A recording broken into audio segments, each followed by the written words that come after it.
Yesu ng'amaze kubanga ye yali wakufa ayita abayigirizwa be 12 ababuuza abantu bampita bati mumpita muti yali alonda mu bantu bano bonna batambudde nabo ani gwagenda okukwasa ki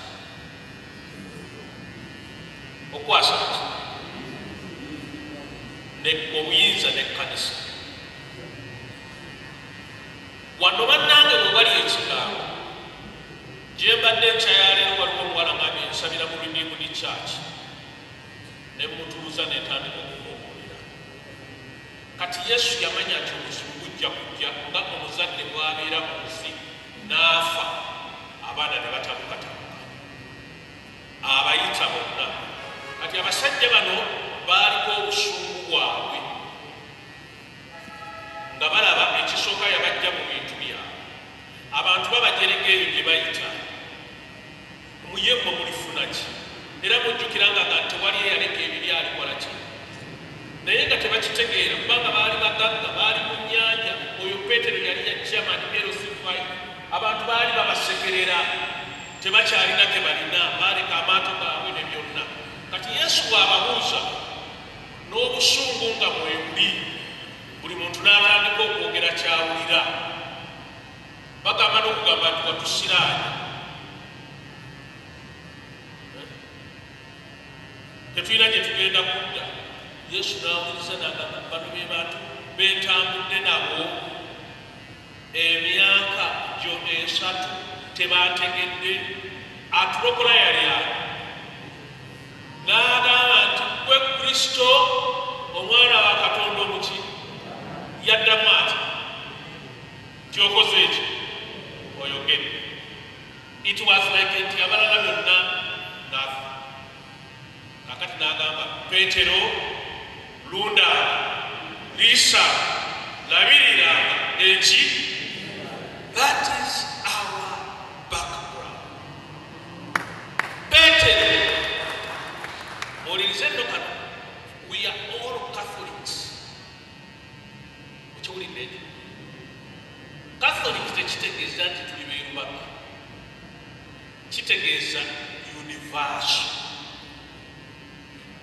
ebuna wonna bali they are Roman but we are Catholics kati Yesu n'alyoka omu mu Bayibuli oyo n'akwata ebisumuluzo n'abikwasa Peetero era bw'ogenda e Galiraaya mu lujja portrait ya Peetero eriko ebisumuluzo ne pastoral staff abalabirizi gye bakwata ng'agikutte ekifaananyi kye bwekiti amukwasa ekkanisa ye paapa omuki ffenna bwe tukola ki kakati mutunule bakyala babamulizi mubitegere ku lunaku olwo n'akwasa Peetero ebisumuluzo ye n'ayingira olutalo tuliddamu okumusisinkana nga tukoze eki olw'okubanga ebyawandiikibwa biri kiriya tetugenda kubeera wano mirembe na mirembe ekiseera kyatuuka ono Peetero n'akwata ati genda wetu n'agenda mulabye ekyakoze ekyo kye bayita apostolic succession oba eddakyegezaamu kyekitwawula ku mmwe mwe mutuula eno ffe tutuula eri kubanga tulina emikono gino egitukwatibwako mu lutikkowa kati olw'okuba n'ono teyajja kubeera wano kale kwata kuono tuviire ekkanisa bwetyo bwetambudde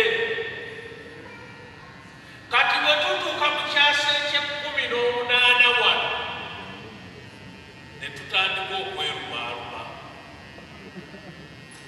oba mutegeere mumanyi ebitwerumisa twajjayo ensonga 39 ne tugamba naye abaana lwaki Yesu twava ku musaalaba nga kwali ng'ate yafaako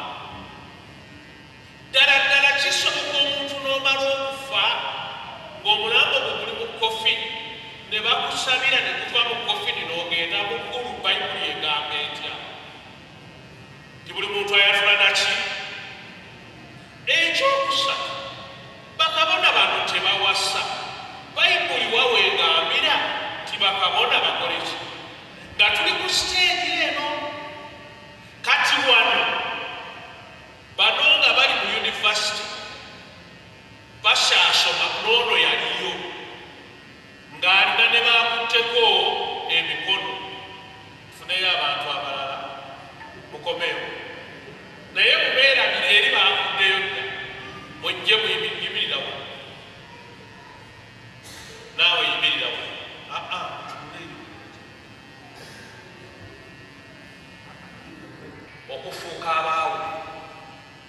Ono alina baakutteko emikono n'abamu balabirizi nabo bali wano bali mu seminari basoma beebuuza tuli ffenna lwaki twambala omusaalaba nga Yesu kwali?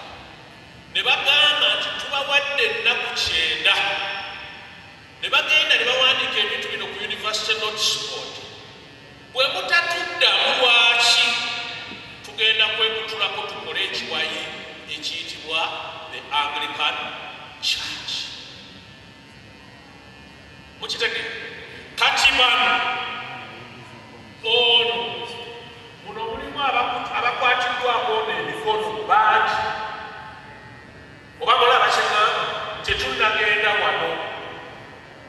wano waliwo abakkiriza neeri waliyo abakkiriza nga bagaffe tujja kwambala nga tuliko omusaala abalala nga baganda edda tetujja kukkiriza.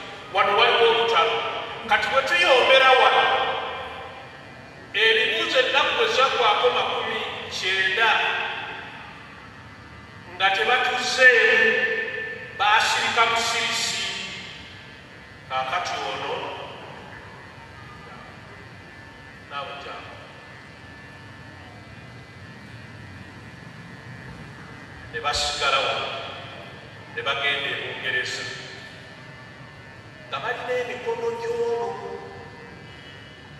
oba mukitegeera balina emikono gy'ono kyetuyita apostolic succession kuba bakwatiddwako ne bakola ekiwayi kyetuyita mwetugwa kyetuyita Anglican Church. Abeerubaga kwata kuwono genda otuule kwata kuwono genda otuule. Ono ye Ssaabasumba w'e Kampala oba mukitegeera agenda akwata naye ne bano bali eno bagenda bakola ki? Ab'e Namumoona nabo bwe batuuka wano ne bagamba naye naffe waliwo bye tutategeera nga bali wano. Ab'e Namumoona ne bagamba naye waliwo bye tutategeera banabo balina bye bakola naye nga balina emikono. Kakati ab'e Namumoona mukomewo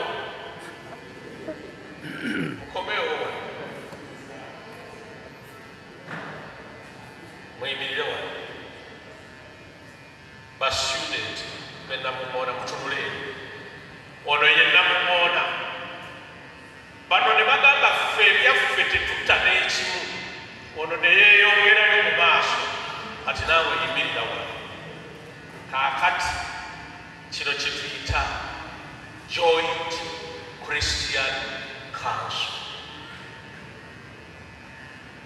Kati kambabuli bwe muzaalibwa mu lujja lumu ne muyombera e Kampala oba e Malaba bwe mugenda mu kyuma okubakebera DNA omusaayi gwawukana kyekino. Mukitegedde omusaayi gwegulwa kyokka tulina kye tuyita Inter-Religious Council. Every Tom and Dick ne Mama Philo mwagendamu. Eyo ffe tugendayo kubanga bitugatta naye wano we tuli Lubaga, Namirembe, Namumoona.